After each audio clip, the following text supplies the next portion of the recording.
Более 70 добровольцев из Абхазии погибло в ходе специальной военной операции, и среди них 20-летний Даниэль Асланович Тужба, позывной «Бака». Он погиб 22 августа 2024 года в зоне СВО при освобождении Донецкой Народной Республики.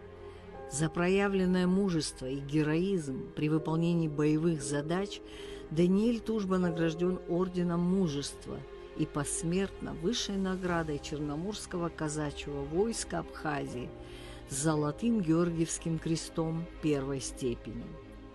Он записал перед последней атакой свое видео для родных. Все, я ушел.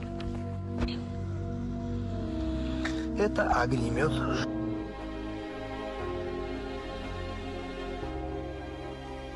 Даниэль Тужба похоронен в селе Джала Чимчирского района в родовом кладбище рядом с отцом и дедушкой.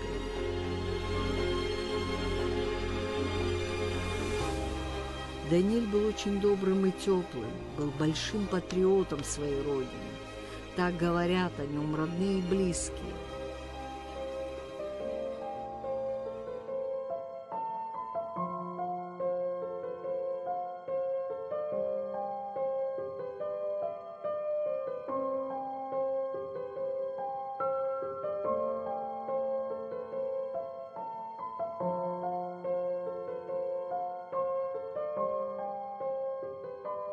Даниэль Тужба повторил путь своего дедушки Игоря Суликовича Тужба, участника Отечественной войны народа Абхазии. 31 августа 1992 года 4 грузинских танка прорывались через реку Гумиста. В ту ночь, благодаря группе, в которой находился Игорь, танки были остановлены. Однако в этом бою Игорь был ранен и доставлен в Гудаутский госпиталь. 8 октября 1992 года он узнал, что готовится вылазка в селе Шрома. Не долечившись, пошел с группой в бой. Игорь Тужба погиб 13 октября 1992 года в селе Цугуровка, награжден медалью за отвагу.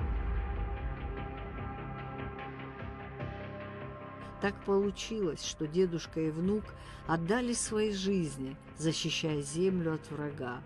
И нет ничего достойнее этого. Слава герою!